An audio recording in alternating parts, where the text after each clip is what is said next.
부모님이 싸우고 있는 소리를 듣고 있었습니다. 제발 싸움을 안 했으면 좋겠다, 그쳤으면 좋겠다 그러는데 남편 되신 분이 화가 너무 많이 나가지고는 갑자기 주방으로 달려가는 것입니다. 주방으로 달려가가지고 가스를 확 틀었습니다. 그러고 난 다음에 이제 라이터로 불을 붙여버리게 된 것입니다. 그러니까 뻥 하고 터져버리게 됐습니다. 중학교 다닌 아들이 펑 소리가 나가지고 그래서 이게 뭔가 싶어가지고 밖으로 튀어나와서 보니까 집에 불이 붙었는데 너무 뜨거워가지고 응급결에 바로 이 창문을 떼내버렸습니다. 그러니까 순간적으로 일어난 그런 일이었었습니다. 이 어머니가 아들이 떼내는 모습을 보면서는요, 이 어머니도 아들의 이름을 부르면서 또 이렇게 떼내려고 마는 것입니다.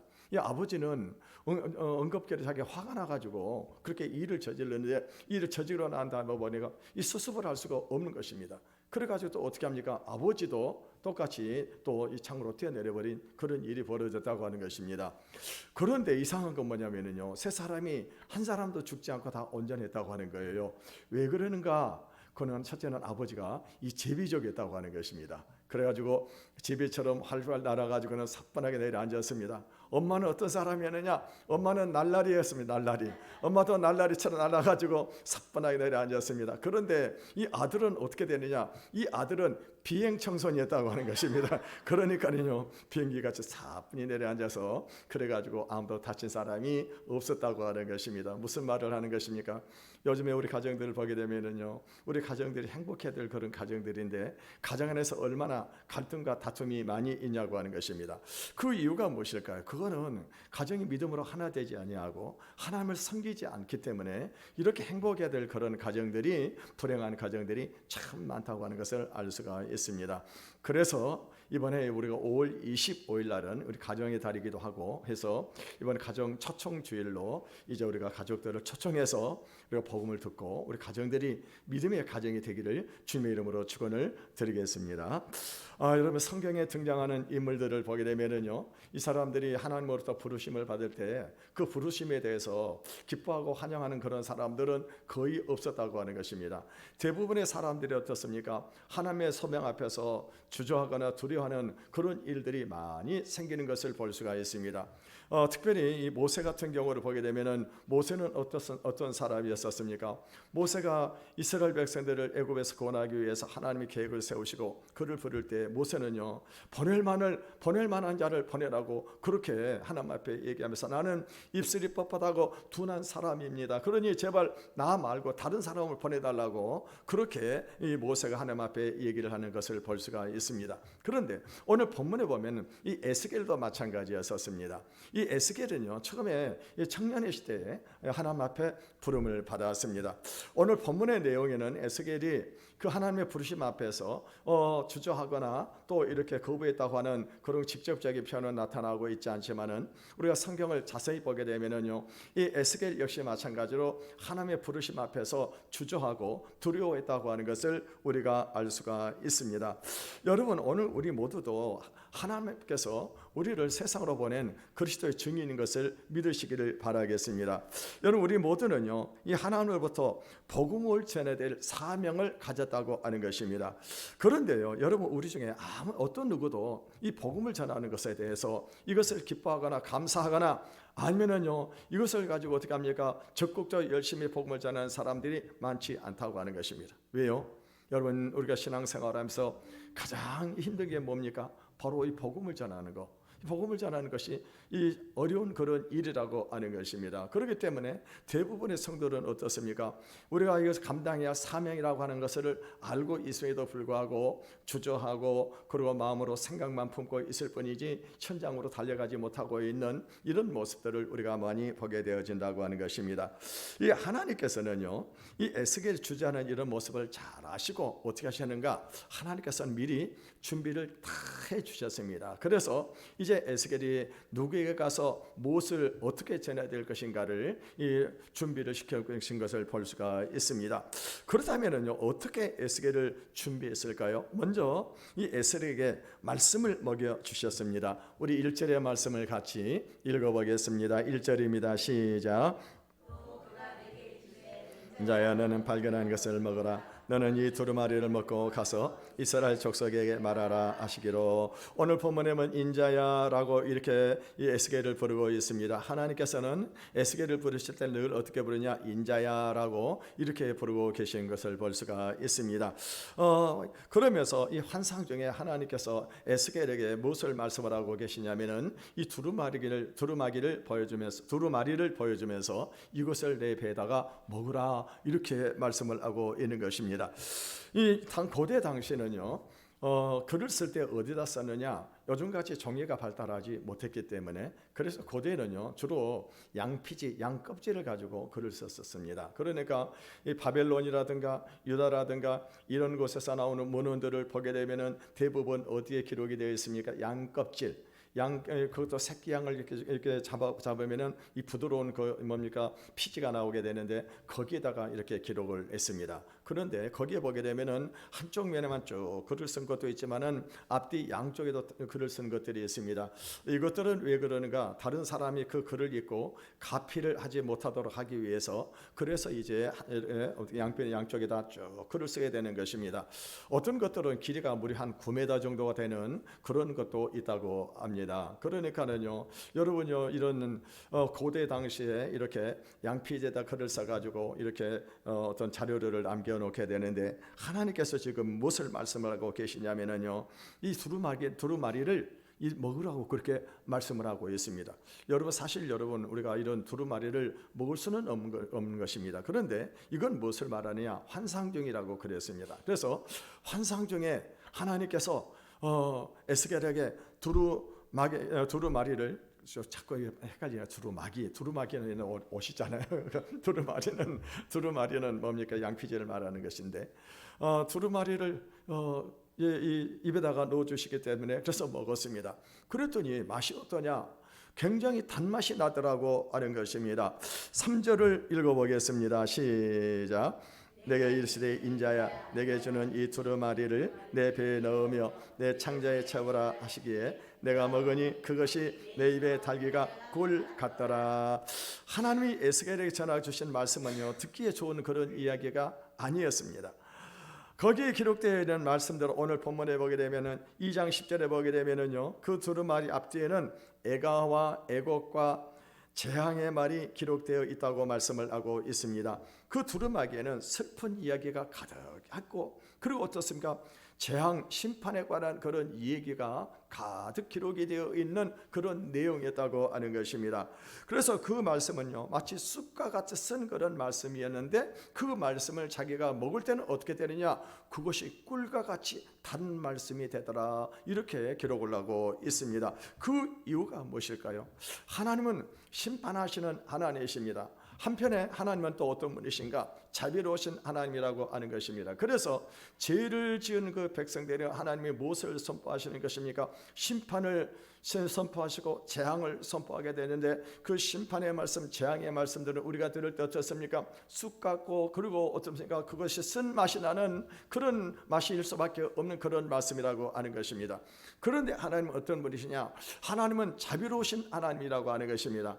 우리가 하나님의 어떤 심판의 말씀, 재앙의 말씀을 우리가 듣고 회개하게 될 때 하나님은 어떻게 하시느냐? 그때 우리에게 인자와 자비를 베풀어 주시고 긍휼을 베풀어 주시는데, 그때는 그 말씀이 어떻게 들려지게 되느냐? 우리에게 은혜의 말씀으로 우리에게 다가오게 되어진다고 하는 것입니다. 그래서 그 말씀이 어떠냐? 꿀과 같이 달게 되더라고 하는 것입니다.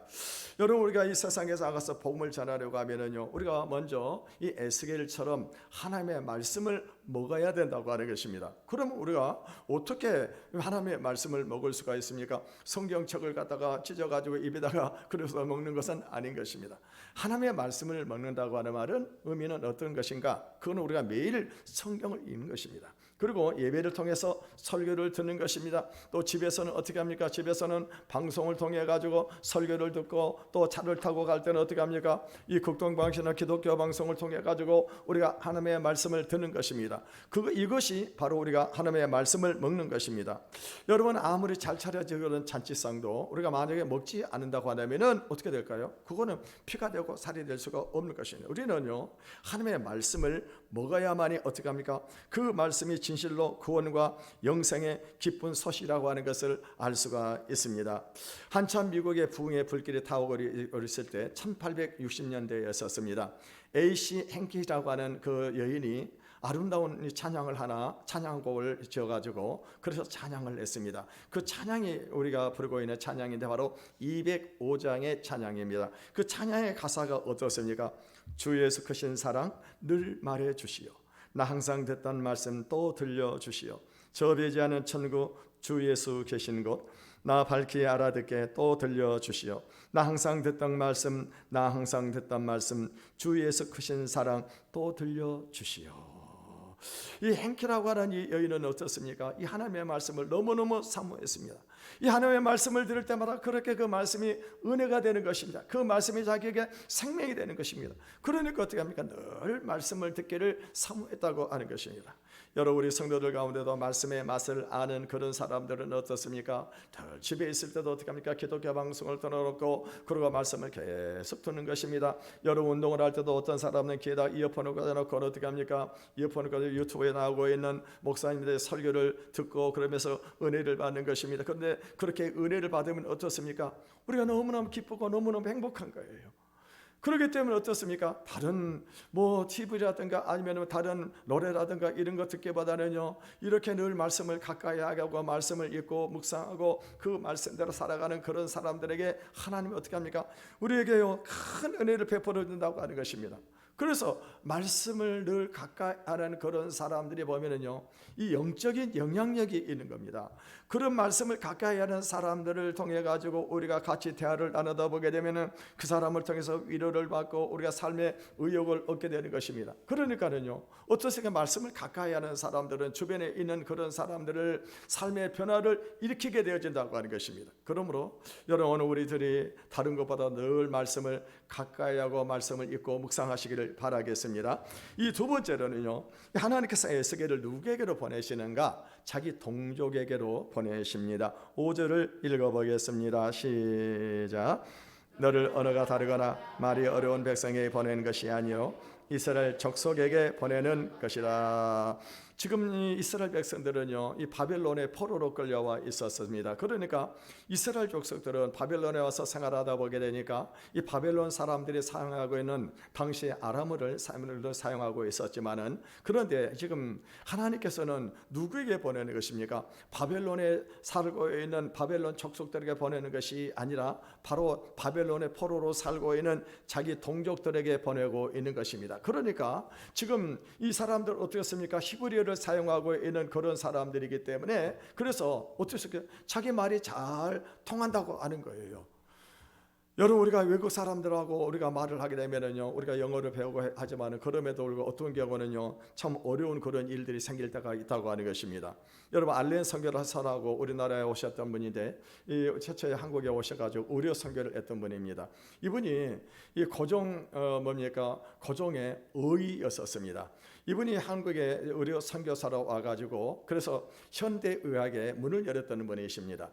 이분이 우리나라에 와가지고 그래서 이제 우리 한국말을 배우게 되었습니다. 어느 정도 자신감이 생기게 되니까는요 성경 공부를 해야 되겠다 싶어가지고 그래서 이제 성경 공부를 개강을 하게 되었습니다. 그래서 집으로 이제 성경 공부할 사람들을 전부 다 불러들이기 시작을 했습니다. 그런데 이제 사람들이 오게 되니까 집 밖에서 가지고 사람들을 안내를 했습니다. 그러면서 안내를 하는 말이 뭐냐? 옛날에는요 이 남자와 여자가 같이 이렇게 예배를 드릴 수가 없었어요. 제가 총신대 우리 신학대학원에 가게 되면은 거기에 우리나라 최초의 소래교회를 그대로 원형으로 복원을 시켜놨습니다. 거기 가서 보게 되면 교회가 건물이 어떻게 되면 기역자로 이렇게 딱 돼. 기역자로 교회 건물이 기역자로 되어 있는데 그래서 이 기역자로 되어 있어가지고 여자 왼쪽에 남자들 오른쪽에 이런 식으로 앉게 되어 있습니다. 목사님은 가운데 딱 서가지고 이렇게 보는 거예요. 그러니까 남자들 여자들은 서로 얼굴을 볼 수가 없어요. 그러니까 이제 이 알렌 선교사님이 처음에 이제 큰 집에 방으로 이렇게 사람들을 안내를 하면서 안내를 하는 것입니다. 그 여성들이 오게 되니까는요 뭐라고 하냐면 암컷은 이쪽으로, 수컷은 저쪽으로 이렇게 안내를 하는 거예요. 왜 이런 실수를 하게 되니까 영어에는요 메일이라든가 피메일이라고 하는 단어를 사용하고 있는데 이 메일이라든가 피메일은 이 암컷이나 수컷을 말하기도 하지만은 남자나 여자를 의미하는 그런 뜻도 가지고 있다고 하는 것입니다. 그러니까 이분이 그냥 그대로 직역을 하다 보니까 어떤 일을 하게 되느냐, 암컷은 이쪽으로 수컷은 이쪽으로 이렇게 안내를 했다고 하는 거예요. 나중에 이것을 알게 됐을 때 얼마나 송구하게 되겠습니까? 참 송구한 그런 마음이 있었을 텐데, 그런데요 여러분이 무슨 말입니까? 지금 우리가 언어가 다르다 보게 되면 이런 그 착각을 일으킬 때가 있다고 하는 것이, 어려운 소통에 어려움이 겪을 때도 있다고 하는 것입니다. 그런데요 지금 하나님께서는 에스겔을 누구에게 지금 보내고 계시느냐, 그렇게 소통의 어려움을 겪고 있는 그런 이방인들 다른 족속에게 보낸 것이 아니라 바로 누구에게 보내요? 자기 족속들, 자기 동족들에게 보내가지고 하나님의 말씀을 전하라고 하는 것입니다. 여러분 오늘 우리가 전도의 대상이 누구냐, 멀리 있는 사람이 아니라고 하는, 하나님께서 우리에게 멀리 외국에 가가지고 선교를 하라고 하는 그런 의미가 아닌 것입니다. 하나님께서는 제일 먼저 가장 가까이 있는 사람들에게 복음을 전하라고 하는 것입니다. 그래서 여러분 우리는 먼저는요 누구에게 가장 먼저 복음을 전해야 될까요? 우리 가장 가까이 있는 가족에게 전도하시기를 바라겠습니다. 여러분 성경에도 보게 되면은요 요한복음 1장에 보게 되면은 이 안드레가 이 예수님을 만나고 난 다음에 제일 먼저 누구에게 복음을 전했습니까? 그의 형제 베드로에게 복음을 전했어요. 그리고 또 빌립도 마찬가지입니다. 빌립은 누구에게 가장 먼저 복음을 전했습니까? 자기 친구 나다나엘에게 복음을 먼저 전했다고 하는 것입니다. 그러니까 하나님께서 우리가 이 복음을 듣고 이 전도할 때 멀리 있는 그런 사람, 이방 민족에게 가서 전하라고 하지 않습니다. 그건 특별한 경우일 것이고 선교사들의 어떤 그런 소명을 받은 그런 사람들은 그렇게 할 것입니다만은, 오늘 여기는 저 여러분들은 누구에게 가서 복음을 전해야 될까요? 그것은 가장 가까이 있는 우리 가족들입니다. 가장 가까이 있는 그런 가족들에게 복음을 전하라고 하는 것입니다. 여러분 만약에 우리가요 만일 배를 타고 가다가 아내와 아내를 하고 같이 배를 타고 가다가 또 아니면은요 또 자녀하고 같이 배를 타고 가다가 만약에 배가 이 자초돼 가지고 이제 만약에 사람들이 물에 빠져 죽게 되었는데 자기에게 구명보트가 하나 있습니다. 구명보트가 있는데 뭡니까? 있는데 그걸 만약에 누구에게 던져주겠냐고 하는 거예요. 여러분 누구에게 던져주겠습니까? 가장 가까이 있는 자기 사랑하는 아들이나 아니면 자기 아내에게 던져주지 않겠냐고 하는 것입니다. 여러분 오늘 우리들이 이 구원의 복음을 우리가 소유하고 있습니다. 이 복음을 가지고 있습니다. 그렇다면 누구에게 가장 먼저 복음을 전해야 될까요? 그것은 우리가 사랑하는 가족들입니다. 그래서 우리가 5월 25일 날짜를 작정하고 이날에 한번 우리가 이 가족들에게 전도를 하자고 하는 것입니다. 그런데 중요한 것은 뭐냐면요 이 주저하는 겁니다. 왜 주저할까요? 내가 복음을 전해가지고 과연 이걸 듣겠냐고 하는 것입니다. 그래서 하나님께서 에스겔에게 담대한 마음을 갖도록 해 주셨습니다. 7절을 읽어보겠습니다. 시작. 이마가 굳고 마음이 굳어 내 말을 듣고자 아니하리니 이는 내 말을 듣고자 아니함이니라. 여러분 이스라엘 백성들 참 독한 사람이었던 것 같아요. 성경에 보게 되면은요 이스라엘 백성들은 늘 마음이 강팍한 그런 마음을 가지고 있었습니다. 그래서 다른 사람들의 말을 듣지 않고 아주 유명한 사람들이 바로 이스라엘 족속들이었습니다. 이런 백성에게 하나님께서는 에스겔을 보내십니다. 여러분 사실 이 가족 전도하기가 가장 어려울 겁니다. 어떻게 보면 가장 쉽습니다. 쉽다고 하는 의미는 어떤 의미일까요? 가장 늘 가까이 있는 겁니다. 우리 가장 가까이 있기 때문에 그래서 쉬운 것입니다. 그런데 여러분요 우리 가족 전도하기가 얼마나 어렵냐고 하는 것입니다. 여러분 우리가 가족을 전도하려고 하면 어떻게 합니까? 우리가요 마음을 완전히 각오를 해야 되는 겁니다. 내가 기어이 우리 가족을 전도하고 말리라 다짐을 해야 돼요. 여러분 우리가 옛만 태우고 있다고 해가지고 전도가 되는 것은 결코 아니라고 하는 것입니다. 내가 마음을 굳건하게 먹고 이번 5월 25일 날은 내가 우리 가족을 반드시 내가 이 교회로 데려와야 되겠다 이렇게 마음을 먹고, 그리고 어떻게 합니까? 기도하면서 하나님께 지혜를 달라고 그래서 계속 기도하면서 그 지혜를 주실 때 어떻게 합니까? 그 지혜를 가지고 가족들에게 전도를 하게 되면 가족들은 어떻게 합니까? 반드시 오게 된다고 하는 것입니다. 우리 11절의 말씀을 읽어보겠습니다. 시작. 빈 내 민족에게 가서 그들이 듣든지 아니 듣든지 그들에게 과하여 이르기를 주 여호와의 말씀이 이러하시다 하라. 오늘 본문에 보니까 지금요 이 하나님께서 에스겔에게 무엇이라고 말씀하고 듣든지 아니 듣든지 가서 복음을 전하라고 하는 거예요. 이 말씀을 전하라고 하는 것입니다. 여러분 우리가 안 들을 줄 뻔히 알면서도 하나님이 우리에게 전도하라고 말씀을 하고 계십니다. 여러분 듣기 싫어하는 그 사람들에게 우리가 자꾸 전하게 되면 어떤 일이 발생하게 될까요? 아마도 화를 낼 것입니다. 어떤 사람은 방을 뛰쳐나가는 그런 사람들도 있을 거라고 하는 것입니다. 또 어떤 사람 길을 막는 그런 사람들도 있을 거라고 하는 것입니다. 그래도 어떻게 합니까? 지금 하나님께서 오늘 에스겔에게 뭐를 말하고 그래도 듣든지 아니 듣든지 전하라고 그렇게 말씀을 하고 계시는 것입니다. 여러분 그런데 하나님께서요 아무 대책 없이 막무가내로 지금 보내지 않습니다. 그를 특별히 준비를 시켜주셨어요. 어떻게 해요? 그의 마음을 아주 어떻게 합니까? 단단하게 만들어 주셨습니다. 8절에서 9절을 읽어보겠습니다. 시작. 보라 내가 그들의 얼굴을 마주보도록 내 얼굴을 굳게 하였고 이마를 마주보도록 내 이마를 굳게 하였으니 굳은 금강석 같이 하였으니 그들이 비록 반역하는 족속이라도 두려워하지 말며 그들의 얼굴을 무서워하지 말라 하시니 오늘 본문에 보니까 하나님께서 에스겔의 얼굴을 어떻게 만들었습니까? 금강석 같이 아주 굳게 만들었다고 했습니다. 쉽게 표현하면은요 에스겔 얼굴을 완전히 철판을 깔고 강심장으로 만들어 놓은 거예요. 강심장으로. 그러니까 너는 가가지고 어떻게 합니까? 전하기만 하라고 하는 것입니다.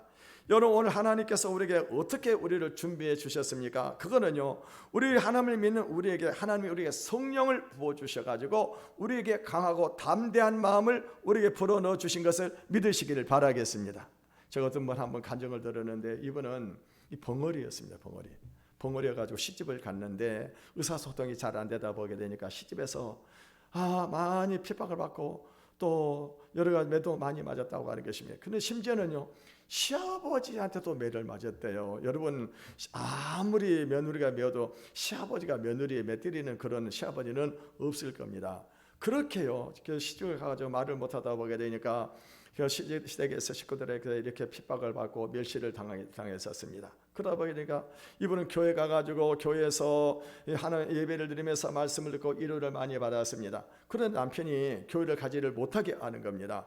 그래서 그래도 계속 하는 남편이 두들겨 펴도 뭐 관계가 없는 겁니다. 매를 맞아도 수차례 매를 맞아도 이분이 교회를 나가게 되니까 남편이 나중에 어떤 얘기를 하느냐 다시 한번 교회 나가게 되면 내가 다리를 갖다가 도끼를 찍어버리겠다고 그러더라고 하는 거예요. 그럼 몇 차례 그렇게 이렇게 이 남편이 위협을 했는데도 불구하고 이분이 교회를 나갔습니다. 그랬더니 어느 날 술을 잔뜩 먹고 와가지고는요 진짜로 도끼로 다리를 찍어버린 겁니다. 찍어버렸어요.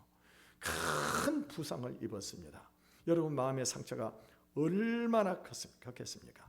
그런데도 불구하고 이분이요 내 가족을 전도해야 되겠다 굳건하게 마음을 먹었다고 하는 것입니다. 그러면 남편을 너무너무 남편이 보니까 하나님 제발 그 새끼 좀 데려가 달라고 하나님 앞에 그렇게 기도를 했다고 하는 거예요. 근데 하나님이 어느 날 응답을 해주시니 하나님이 뭐라고 말씀하시면 나는 그 새끼도 사랑한단다 라고 하나님이 그렇게 응답을 하시더라고 하는 것입니다.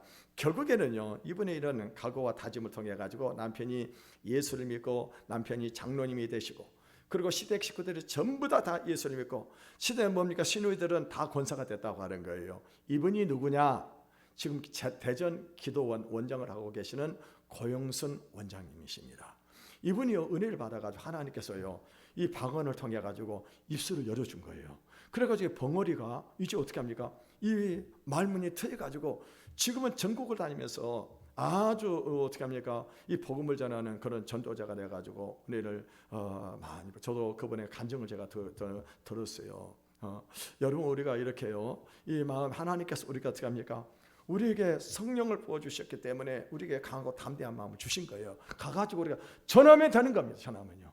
근데 우리는 늘 어떠니까? 불안한 생각을 가지고 있고 또 어떻게 합니까? 마음이 약한데 하나님 이미 우리에게 어떻게 했습니까? 우리도 금강석 같이 강하고 담대한 그런 마음을 우리에게 불어넣어 주신 것을 믿으시기를 바라겠습니다.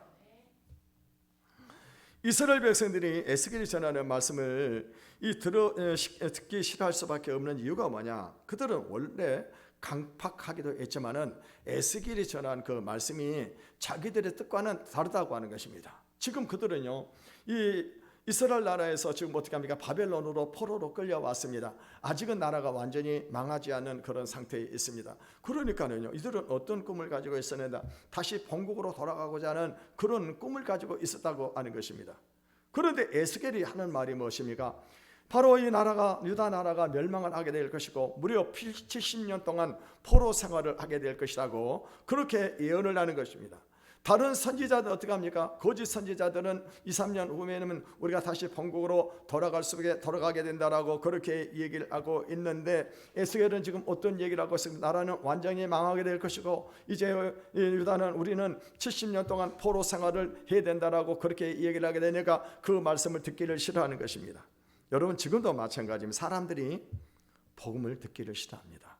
그 이유가 무엇일까요? 먼저 복음은 우리가 죄인이라고 하는 이 사실을 전제하고 있기 때문입니다. 그래서 우리는 죄인이기 때문에 심판을 받을 수밖에 없고 지옥에 갈 수밖에 없다고 말하게 되면은 사람들이 좋아하겠냐고 하는 것입니다. 여러분, 우리가 복음을 전하면서 천국과 지옥이 있다고 말하면 어떻게 합니까? 진짜 당신이 천국과 지옥이 있는 것을 어떻게 보장을 할 수 있겠냐? 천국이 있기는 무슨 천국이고 지옥이 있기는 무슨 놈 지옥이냐? 죽어버리면 끝이라고 말을 하는 그런 사람들이 얼마나 많이 있습니까? 여러분요, 이 복음을 좋아하지 않은 또 다른 이유는 뭐냐? 이 세상이 너무 좋은 거예요. 여러분, 오늘 이 시대에 우리가 살다 이 세상이 얼마나 좋은 세상입니까? 여러분요, 저 집집마다 자가용이 없는 집이 없습니다. 겨울에도 우리는 어떻습니까? 겨울에도 뜨거운 물을 펑펑 쓰면서 우리는 겨울에도 목욕을 얼마든지 할 수가 있고요. 세계에서 좋은 음식들은 수입을 해다가 얼마든지 먹을 수가 있고, 그리고 우리는 어떤 시대를 살아가고 있습니까? 세계 곳곳을 다니면서 여행을 할 수 있는 그런 시대를 살아가고 있습니다. 그러니까 여러분, 돈만 있으면 이 세상이 어떻게, 지금 돈만 있으면 이 세상이 천국인 겁니다. 그러니까 어떻게 해요? 이 세상 사람들은요, 이 죽어서의 천국을 생각하기보다는 이 땅에서 잘 먹고 잘 살기를 원한다고 하는 것입니다. 여러분, 그런데요, 여러분, 왜 그렇게 잘 먹고 잘 살면서도 사람들이 불행하게 살고 있냐고 하는 거예요. 왜 불행하게 살고? 그건 뭐냐? 우리 인간은 영적인 존재라고 하는 겁니다. 그러니까 우리가 육신에 어떤 그런 배가 부르고 어떤 육체의 욕망이 채워진다고 해가지고 우리가 행복하게 사는 그런 존재가 아니라고 하는 것입니다. 여러분, 오늘 우리가 영적인 존재라고 하는 것은 무엇을 말합니까? 우리 성경의 창세기 보게 되면은 하나님 우리를 어떻게 만들었어요?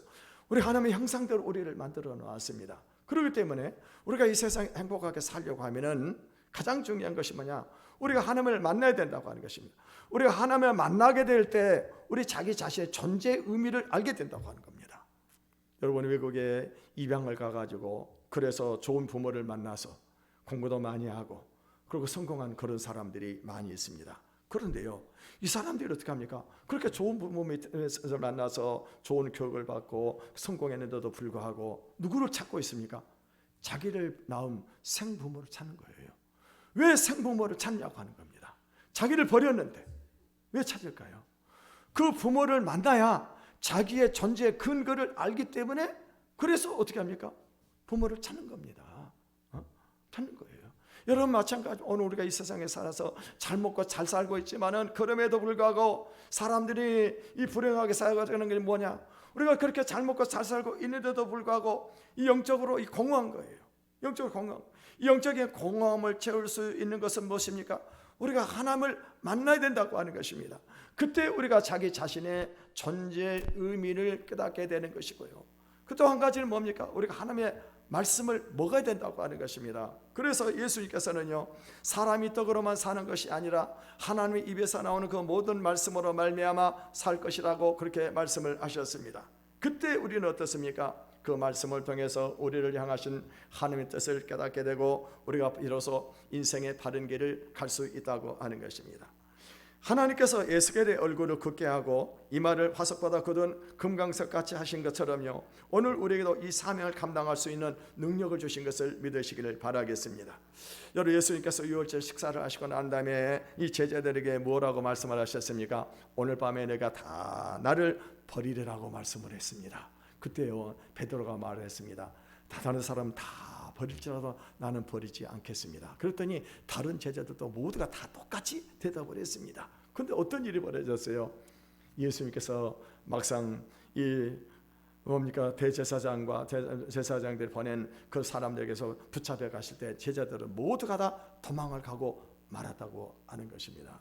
그런데요, 오순절날 성령을 받고 난 다음부터는 어떻게 합니까? 이 제자들이 이 사자가 된 거예요. 죽음을 두려워하지 않고 복음을 전했습니다. 그때 어떤 일이 벌어지게 됩니까?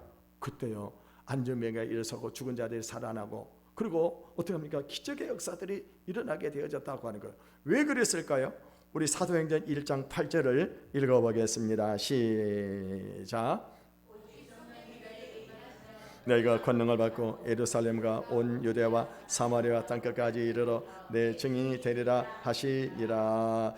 오늘 성경에 오직 성령이 너희에게 임하시면 너희가 권능을 받고 그랬습니다. 우리가 성령을 받으면 어떻게 합니까? 권능을 받습니다. 이 권능이라고 하는 말은 두나미스라고 하는 말인데, 여기서 나오는 말 파생된 단어가 뭐냐? 다이너마이트입니다. 우리가 성령을 받으면 어떤 일이 벌어지게 되냐? 권능, 다시 말하면요, 이 다이너 폭발적인 그런 능력이 나타나게 되는 것입니다. 그러니까는요, 이 예수님의 제자들이 권능을 받고 난 다음에 어떻게 합니까? 가가지고 복음을 전할 때 그때 안전병이들이 일어서고 죽은 자가 살아나는 이 기적의 역사가 일어나게 되어졌다고 하는 것입니다. 여러분, 오늘 이 예수님에게 제자에게 주신 이 권능을 우리에게도 동일하게 주신 것을 믿으시기를 바라겠습니다. 내가 이 권능을 가지고 있는지 아닌지는 우리가 어떻게 알 수가 있을까요? 우리 현장에 나가가지고 복음을 전할 때 어떤 역사가 일어납니까? 이 역사가 일어나는 겁니다. 여러분, 지금 우리 가족들 중에 믿지 않은 그런 사람들이 있는데 우리는 어떻게 합니까? 몇 차례 얘기해 보게 되니까는요, 가족들이 어떻게 합니까? 아주 싫어하는 겁니다. 어머니 제발 그 얘기 좀 하지 말라고. 또 어떻게 합니까? 이 자녀들이 그렇게 얘기를 하는 것입니다. 제발 하지 말라고. 그러다 보니까 이 자녀들하고 같이 또 이렇게 계속 얘기하면 불협화음이 생길까 싶어가지고 얘기를 못하고 끙끙거리고만 있습니다만은, 여러분, 오늘 우리가 기억해야 될 것, 하나님 우리에게 뭘 주셨다고요? 성령의 권능을 주신 것을 믿으시기를 바라겠습니다. 권능을 주셨어요. 그래서 어떻게 입 다물고 있으면 안 됩니다. 열매 못 맺은 거예요. 어떻게 해요? 가서 우리 자녀들에게 듣든지 아니 듣든지 전하라고 그랬어요. 그런 역사는 누가 일으키시는가? 하나님이 일으키시는 것입니다. 여러분요, 두려워하지 마시길 바라겠습니다. 담대하세요. 이제 전하십시오. 이제는요, 더 전하시길 바라겠습니다. 이번 5월 25일 날짜를 정했습니다. 여러분, 우리가 자녀들에게 복음을 전하는 거, 우리 가족들에게 복음을 전하는 거, 이건 우리 숙제입니다. 여러분, 숙제를 안 해가 하면 어떻게 찜찜합니다. 여러분, 옛날에 우리가 시골에서 학교 다닐 때 숙제 안 해가 하면 어떻게 합니까? 안 해가 하면 찜찜한데 선생님이 어떻게 숙제 안 하는 사람을 앞으로 불러내가지고 매를 때려요. 매를 때립니다. 여러분, 우리 찜찜하게 신앙생활을 할 수는 없잖아요. 우리 가족들 정말 우리가 영혼을 사랑한다고 한다면은 우리가 복음을 전하지 않을 수 없을 것입니다. 이번 기회에 우리 한번 마음의 각오를 다지시기를 바라겠습니다.